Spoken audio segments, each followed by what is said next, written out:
ये 7 चैप्टर है जिसमें एक चित्रकार के बारे में वर्णन किया गया है। वह चित्रकार चित्र बनाते बनाते उसके पास एक शेर आ जाता है और उस शेर से वह डरकर चित्र उसका बनाने लगता है।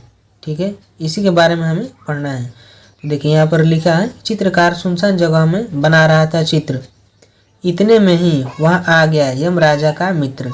यमराजा का मित्र का मतलब क्या होता है? यमराज किसको बोलते हैं? जो मृत्यु के देवता होते हैं। उसे देखकर चित्रकार के तुरंत उड़ गए होश, नदी पहाड़ पेड़ पत्तों का रह न गया कुछ जोश। उसे देखकर चित्रकार के तुरंत उड़ गए होश, यानी बाघ को देखकर चित्रकार के तुरंत उसके होश उड़ गए, यानी वह डर गया। फिर उसको कुछ हिम्मत आई, देख उसे चुपचाप बोला, चित्र सुंदर चित्र बना दो, बैठ जाइए आप। यानी वो बाघ से शेर से वह बोला कि आपका सुंदर एक चित्र मैं बना देता हूँ, आप चुपचाप बैठ जाइए। उकड़ू मुकड़ू बैठ गया वह, सारे अंग बटोर, बड़े ध्यान से लगा देखने चित्रकार की ओर। यानी वह जैसे तैसे को वह शेर बैठ गया और बड़े ही ध्यान से चित्रकार की तरफ देखने लगा कि यह मेरा किस तरह चित्र बना रहा है। चित्रकार ने कहा, हो गया आगे का तैयार, अब मुँह आप उधर तो करिए जंगल के सरदार। यानी चित्रकार ने कहा कि आपका चित्र बनकर तैयार हो गया है और अपना मुँह जो है वह पीछे की तरफ घुमा लीजिए। यानी चित्रकार ने कहा। बैठ गया वह पीठ फिराकर चित्रकार की ओर। चित्रकार चुपके से खिसका जैसे कोई चोर। जब शेर जो था वह इन चित्रकार से के कहने से जब उसके उसके मुंह की तरफ उसका पीठ घुमाकर बैठ गया, तो वह जो चित्रकार था वह चुपके से वहाँ से खिसक गया, यानी वहाँ से भाग गया। बहुत देर तक आंख मूंद कर पीठ घुमाकर शेर बैठे बैठे लगा सोचने, इधर क्यों देर।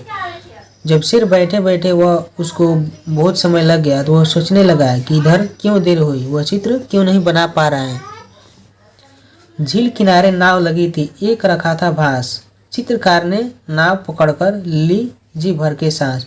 झील किनारे एक नाव लगी थी और एक उसके पास बांस रखा था और वह चित्रकार जो था वह नाव पकड़कर वो बहुत ही आसानी से उस नदी से दूसरी तरफ चला गया।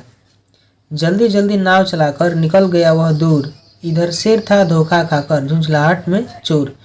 जैसे ही वह इस झील से इस नदी से वह बाहर निकला तो वह शेर देखकर वह अपने आप को गुस्सा में हो गया, यानी झुंझलाहट यानी गुस्सा में चूर हो गया कि वह मुझे धोखा देकर चला गया। शेर बहुत खिसियाकर बोला, नाव जरा ले रोक, कलम और कागज तो ले जा रे कायर डरपोक। यानी शेर ने उसे अपनी चतुराई समझकर उसे बोला कि नाव जरा ले रोक, यानी नाव रोक ले अपनी, और कलम और कागज तो ले जा रे कायर डरपोक। उन्होंने उस चित्रकार को कहा कि अपनी कागज और कलम लेते जा। चित्रकार ने कहा, तुरंत ही रखिए अपने पास, चित्रकला का आप कीजिए जंगल में अभ्यास। तो चलिए यहाँ तक यह कविता था। इसके बाद आगे देखते हैं। यहाँ क्वेश्चन दिया गया है कविता में से कि कविता में शेर को यमराजा का मित्र क्यों कहा गया है।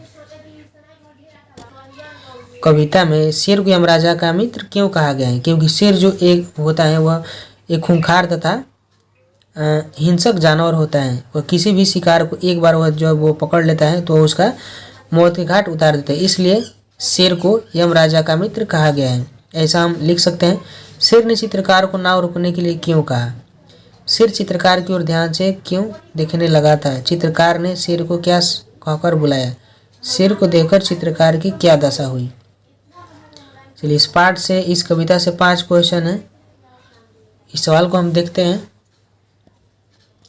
चलिए सवाल को यहाँ पर हम लिखेंगे, कविता में शेर को यमराजा का मित्र क्यों कहा गया है? क्योंकि शेर अत्यंत भयंकर एवं हिंसक जानवर होते हैं जो किसी भी जीव को शीघ्र ही अपना शिकार बना लेते हैं। इसलिए शेर को कविता में यमराजा का मित्र कहा गया है।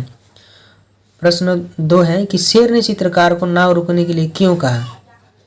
तो इसका सही उत्तर है क्योंकि चित्रकार ने शेर को धोखा देकर भागा था, इसलिए शेर ने चित्रकार के नाव रोकने के लिए कहा।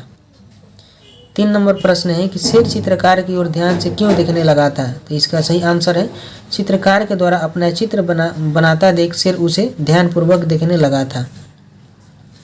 चलिए 4 नंबर क्वेश्चन है चित्रकार ने शेर को क्या कहकर बुलाया? चित्रकार ने शेर को क्या कहकर बुलाया? तो चित्रकार ने शेर को जंगल का सरदार कहकर बुलाया। 5 नंबर प्रश्न है कि शेर को देखकर चित्रकार की क्या दशा हुई।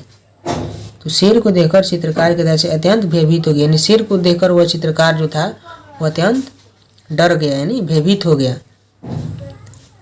चलिए आगे प्रश्न देखते हैं। आगे प्रश्न दिए हैं कि अगर कल्पना और अनुमान कि अगर चित्रकार की जगह आप होते तो शेर से कैसे बचते। यदि झील के किनारे नाव नहीं होती तो चित्रकार अपनी जान कैसे बचाता। चलिए इस प्रश्न का उत्तर हम देखते हैं। चलिए यहाँ पर हम लिखे हैं इसका आंसर, अगर चित्रकार की जगह आप होते तो शेर से कैसे बचते। तो इसका सही उत्तर हम लिखे हैं कि शेर से बचने के लिए हम भी चित्रकार के ही जैसे काम करते हैं जिसे शेर से बचा जा सके। यानी चित्रकार ने कैसा काम किया था, चित्रकार ने काम किया था कि वह शेर से बचने के लिए यानी उसको नदी किनारे जो नाव था उस नाव पर चढ़कर और वह आसानी से निकल गया। यदि झील के किनारे नाव नहीं होती तो चित्रकार अपनी जान कैसे बचाता। चित्रकार अपनी जान बचाने के लिए तैरकर भी पार कर सकता था।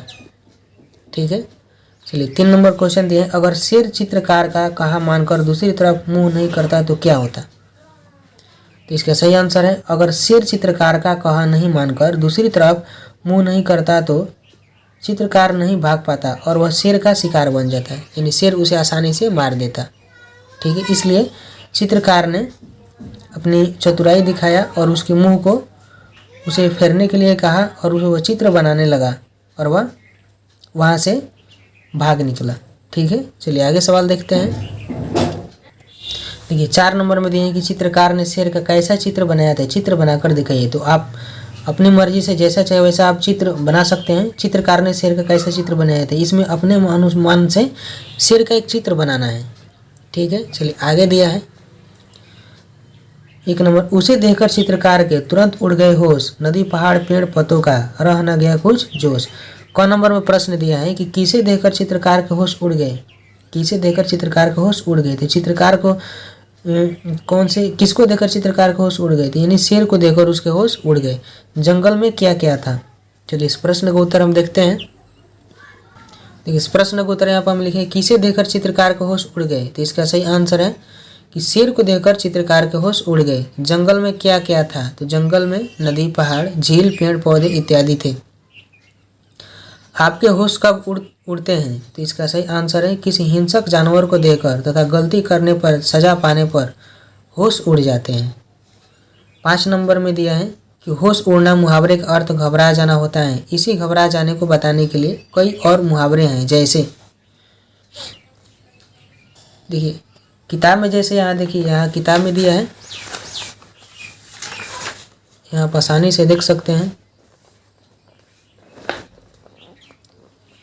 पसीने छूटना का अर्थ घबरा जाना, यानी 5 का अर्थ यही होता है घबरा जाना। सीटी पीटी गुम हो जाना यानी घबरा जाना। पैरों तले जमीन खिसकना, बेहोशी छाना, हाथों के तोते उड़ना। यानी इन सब को हमें वाक्य प्रयोग करते हुए एक एक वाक्य, मुहावरों का प्रयोग करते हुए एक एक वाक्य बनाना है।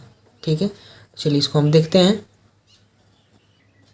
देखिए यहाँ पर लिखे हैं पसीने छूटना, इसका वाक्य है कि चोरी करते समय पकड़े जाने पर चोरों के पसीने छूटने लगते हैं, यानी वो घबरा जाते हैं। सीटी पीटी गुम हो जाना, गलती करने पर जब बच्चे पकड़े जाते हैं तो उसकी सीटी पीटी गुम हो जाती है। यानी जब बच्चे गलती करते हैं और वो घर के लोगों से सज़ा पाने के लिए पकड़ा जाते हैं तो वे यानी मायूस हो जाते हैं, यानी घबरा से जाते हैं। पैरों तले जमीन खिसकना, श्याम की परीक्षा का परिणाम न आने के कारण उनके पैरों तले जमीन खिसक गए, यानी वे घबरा गए। चलिए आगे देखते हैं कि हाथों के तोते उड़ना, श्याम की चोरी पकड़े जाने पर उसके हाथों के तोते उड़ गए।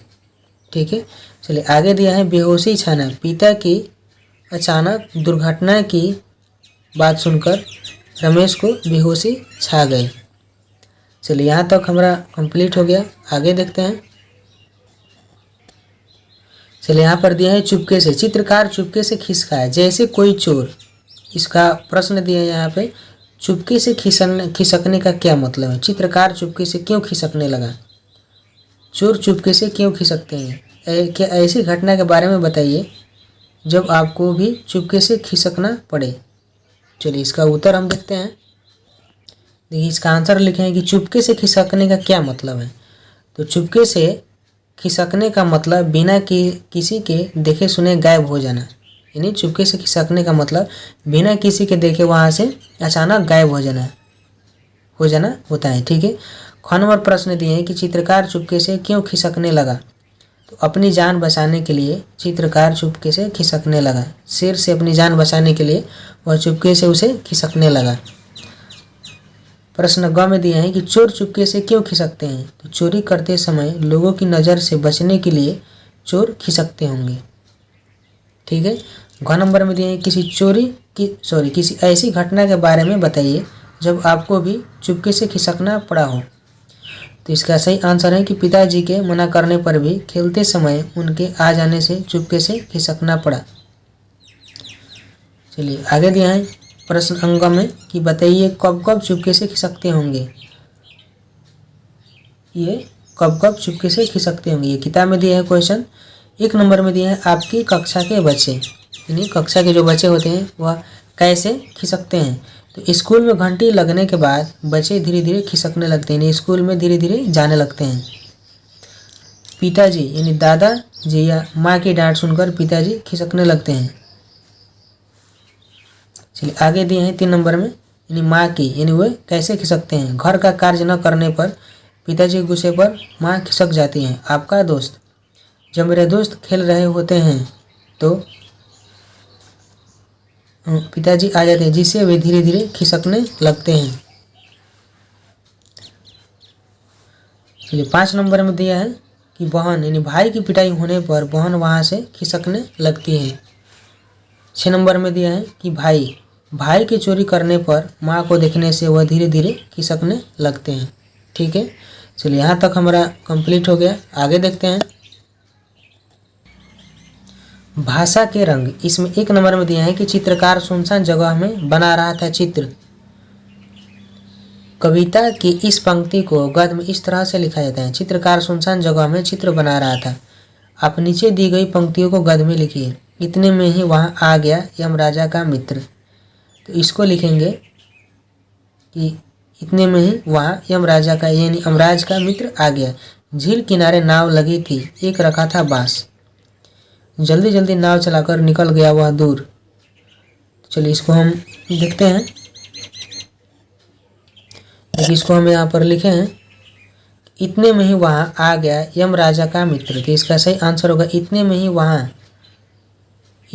ही वहाँ यमराज का मित्र आ गया। ख नंबर प्रश्न दिए हैं कि झील किनारे नाव लगी थी, एक रखा था बांस। तो इसका सही आंसर होगा नाव झील किनारे लगी थी, एक बांस रखा था। यानी इसको हम सही सटीक अपनी भाषा में लिख देंगे। ठीक है, अपनी भाषा में इसको लिख देंगे। ग नंबर दिए कि जल्दी जल्दी नाव चलाकर निकल गया वह दूर। तो इसको अपनी भाषा में लिखेंगे कि जल्दी जल्दी नाव चलाकर वह दूर निकल गया। यहाँ पर लिखा है निकल गया वह दूर, और यहाँ पर हम सिर्फ इतना लिख देंगे चलाकर वह दूर निकल गया। ठीक है। चलिए घ नंबर दिए उकड़ू मुकड़ू बैठ गया वह, सारे अंग बटोर, बड़े ध्यान से लगा देखने चित्रकार की ओर। तो इसका हम लिखेंगे कि वह सारे अंग बटोर उकड़ू मुकड़ू बैठ गया, बड़े ध्यान से चित्रकार की ओर देखने लगा। ठीक है। चलिए आगे सवाल देखते हैं। चलिए यहाँ तक हम लोग देख लिए। 2 नंबर में दिया है तुरंत उड़ गए होश, रह गया ना कुछ जोश, बना रहा था चित्र यमराजा का मित्र। देखिए यहाँ पर दिया है तुरंत उड़ गए होश, रह गया ना कुछ जोश। यहाँ पर दोनों यानी आपस में एक समान शब्द दिया है। यहाँ पर होश दिया है और यहाँ पर जोश, यहाँ पर चित्र और यहाँ पर मित्र। देखिए आगे कह रहा है क नंबर में कि ऊपर की पंक्तियों में अगर जोश होश मित्र और चित्र, मित्र चित्र की जगह कोई दूसरा शब्द रखा जाए तो कविता पढ़ने में क्या अंतर आएगा। तो यदि हम होश और जोश को यदि बदल दे, आपस में कोई दूसरा शब्द रख दे और चित्र मित्र कोई दूसरा रख दे, तो इसका जो शब्द का जो तालमेल होगा, जो अर्थ होगा, वह बिगड़ जाएगा। ठीक है। चलिए आगे सवाल देखते हैं। ख नंबर में दिए हैं कि नीचे दी गई पंक्तियों में आप भी कुछ ऐसे ही समान लय वाले शब्दों का प्रयोग कीजिए। देखिए यहाँ पर हम पढ़कर समझते हैं। देख आंधी तूफान और धूल, जाना कहाँ था मैं गया भूल। देखिए यहाँ पर पढ़ने के बाद ही पता चल जाता है, बहुत ही आसानी से पता चल जाता है देख आंधी तूफान और धूल, जाना कहाँ था मैं गया भूल। आया चोर कहते कहते हो गई शोर। देखिए इसका आंसर सिर्फ इसी में वाक्य में ही छिपा हुआ है। आया चोर कहते कहते हो गई शोर। ठीक है, चलिए आगे देखते हैं। मुन्नी लगी सुनाने बात, सुनते सुनते हो गई रात। मुन्नी लगी सुनाने बात, सुनते सुनते हो गई रात। गुड़ की सगाई थी, चीटी रानी आई थी, साथ ले उपहार में मोटा चिंटा लाई थी। ठीक है, चलिए यह कंप्लीट हो गया। आगे सवाल देखते हैं। शब्दों की दुनिया, इसमें 1 नंबर में दिया है इधर शेर था धोखा खाकर झुंझलाहट में चूर। क नंबर में सवाल दिया है कि यहाँ चूर शब्द का क्या मतलब है। चूर चूर होना, थक्कर चूर होना, चकनाचूर होना, इन मुहावरों का प्रयोग वाक्यों में कीजिए जिससे इनके अर्थ स्पष्ट हो। चलिए इसको हम देखते हैं। यहाँ पे हम कापी में इसको लिखे हैं सवाल। देखिए क नंबर सवाल में दिया है कि यहाँ चूर शब्द का क्या मतलब है। तो इसका सही आंसर लिखे हैं। यहाँ चूर शब्द का मतलब पूर्ण रूप से है, यानी पूरे रूप से है। ख नंबर दिए हैं कि चूर चूर होना, थक्कर चूर होना, इसका हमें वाक्यों में प्रयोग करके इसका हम अर्थ स्पष्ट करना है। तो 1 नंबर में दिए हैं चूर चूर होना, तो इसका सही अर्थ होगा टूट जाना। चूर चूर होना मतलब टूट जाना। तो इसका वाक्य हम बनाए हैं कि श्याम के हाथ से शीशा गिरते ही चूर चूर हो गया, यानी टूट गया। थक्कर चूर होना यानी बहुत थक जाना। मोहन दौड़कर अपनी मंजिल पूरा करने के बाद वह थक्कर चूर हो गया। 3 नंबर में दिए हैं चकनाचूर होना, टुकड़े टुकड़े हो जाना। श्याम के हाथ से शीशा गिरने से वह चकनाचूर हो गया, यानी वह टूटकर चूर चूर हो गया, यानी चकनाचूर हो गया। चलिए आगे देखते हैं। 2 नंबर में दिया है कि नीचे दिए गए शब्दों को बोलकर पढ़िए। कहा, कहाँ, आधी, आंधी। देखिए इनमें चंद्र बिंदु का अंतर है। इनमें चंद्र बिंदु का अंतर है। कहा और यहाँ पे कहाँ, आधी, आंधी, इन दोनों में शब्दों में बहुत अंतर है। जैसे का नंबर देखिए, दोनों को बोलने में क्या अंतर है, इनके अर्थ में भी क्या अंतर है, इस अंतर का कारण बताइए। चलिए इसको हम समझते हैं। देखिए इसको हम यहाँ पर लिखे हैं। जैसे कहा, इसमें चंद्र बिंदु नहीं है, तो इसका उत्तर हम लिखे हैं कि राम ने मोहन के बारे में क्या कहा। उसके बाद ये है कहाँ। कहाँ का मतलब क्या होता है, किसी स्थान से बोध हो रहा है। जैसे आप कहाँ जा रहे हैं, आप कहाँ जा रहे हैं, तो हम लोग पटना जा रहे हैं। आप कहाँ जा रहे हैं। जैसे यहाँ पर देखिए आधी दिया है। आधी का मतलब क्या होता है, श्याम ने मोहन को अपनी आधी संपत्ति बांट दी। आधी का मतलब आधा होता है। ठीक है, उसके बाद ये चंद्र बिंदु यहाँ लगा दिए हैं, तो इसका मतलब हुआ आंधी, यानी दोनों शब्दों में अंतर है। आंधी यानी तेज हवा आने से, आंधी आने से आसपास के वृक्ष और घर गिर गए। ठीक है, उसके बाद दिया है यहाँ पे कि वाक्यों में आए मोटे शब्दों में चंद्र बिंदु का सही प्रयोग किए। किताब में भी दिया है इसका ख नंबर में कि वाक्यों में आए मोटे शब्दों में चंद्र बिंदु का सही प्रयोग करें। चलिए इसको हम समझते हैं। 1 नंबर में दिया है कि आप कहाँ जा रहे हैं, आप कहाँ जा रहे हैं, तो इसका चंद्र बिंदु हम यदि लगाएंगे तो इसका होगा कि आप कहाँ जा रहे हैं, आप कहाँ जा रहे हैं। मैंने बांस की टोकरी बनाई, मैंने बांस की टोकरी बनाई। यदि इसको हम चंद्र बिंदु लगाएंगे तो इसको हम पढ़ेंगे मैंने बांस की टोकरी बनाई। 3 नंबर में दिया है कि मेरी आँख में कुछ गिर गया है, मेरी आँख में कुछ गिर गया है। देखिए इसका उत्तर हम लिखेंगे मेरी आँख में कुछ गिर गया है। 4 नंबर दिया है कि लगता है आधी आने वाली है, तो इसका चंद्र बिंदु जब हम लगाएंगे तो इसका सही आंसर होगा लगता है आंधी आने वाली है। 5 नंबर में दिया है कि सारा गांव खुश था, तो इसका सही आंसर होगा कि सारा गांव खुश था। ठीक है, 6 नंबर में दिया है कि मैंने जल्दी से सामान बांधा, और इसका उत्तर होगा कि मैंने जल्दी से सामान बांधा। ठीक है, चलिए आगे सवाल देखते हैं अब। चलिए यहाँ तक हमारा कंप्लीट हो गया। 3 नंबर में दिया है कि चित्र में कार जोड़ने से चित्रकार शब्द बनता है, तो आप भी दार लगाकर शब्द बनाएं। जैसे दिए हैं दुकानदार, दुकान और प्लस इसमें दार लगाए हैं, तो इसमें ये जैसे यहाँ पे हवा है तो यहाँ पर दार लगाकर यहाँ पर लिख देंगे हवा दार। यहाँ पर दुकानदार हो जाएगा, ठीक है। जिसे समझ है, समझ दिए तो यहाँ पर दार लगाकर यहाँ पर लिख देंगे समझदार, ठीक है। जान तो यहाँ पर दार लिख देंगे और यहाँ पर लिख देंगे, तो यहाँ पर हो जाएगा जानदार। जैसे यहाँ पे शान दिया है तो इसको हम दार शब्द लगाकर यहाँ पर लिख देंगे शानदार, ठीक है। चलिए 4 नंबर में देखते हैं। दिया है कि चित्र बनाने वाले को चित्रकार कहते हैं, इसी प्रकार नीचे के स्तंभ क में स्तंभ ख से सही मिलान कीजिए। देखिए चित्रकार को, जो चित्र बनाते हैं उसको चित्रकार कहते हैं। तो अभिनय करने वाला को क्या कहेंगे? तो अभिनय करने वाले को अभिनेता। गीत लिखने वाले को क्या कहेंगे? तो गीत नहीं लिखने वाले को गीतकार, ठीक है। कविता लिखने वाले को कवि। कहानी लिखने वाले को कहानीकार। मूर्ति बनाने वाले को मूर्तिकार, ठीक है। चलिए 5 नंबर देखते हैं। बोला सुंदर चित्र बना दूं, बैठ जाइए आप। इस पंक्ति में चित्र की क्या विशेषता आई है? रिक्त स्थानों में भरिए। चित्र क्या है? तो चित्र क्या है? चित्र सुंदर है, चित्र सुंदर है, ठीक है। देखिए आगे सवाल, देखिए यहाँ इसमें इसको मिलान करना है। संज्ञा की विशेषता बताने वाले शब्द विशेषण कहलाते हैं। जैसे पहाड़ की विशेषता क्या है? पहाड़ ऊंचा है। और पानी की इसमें विशेषता क्या बता रहे हैं? पानी ठंडा है। और पेड़ क्या है? पेड़ हरा होता है, ठीक है। और शेर, इसमें शेर की कैसी विशेषता है? इसमें डरावना बताया गया है। और चित्रकार की विशेषता क्या है? चित्रकार इसमें चतुर है।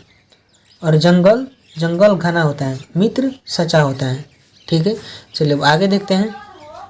किसी ऐसी घटना के बारे में बताइए जब आपने भी चतुराई से काम किया हो। तो इसमें अपने चतुराई के बारे में आप आसानी से लिख सकते हैं। जो अपनी लाइफ में कभी भी जो अपने चतुराई किया हो, जो चतुर से काम किया हो, उसके बारे में लिखना है। आगे दिया है कि चतुर चित्रकार शीर्षक कविता को कहानी के रूप में लिखे और सुनाइए। तो आसानी से इसे आप लिख सकते हैं और अपने दोस्तों के साथ इसे सुना सकते हैं। तो यहाँ तक आपका समाप्त हो गया।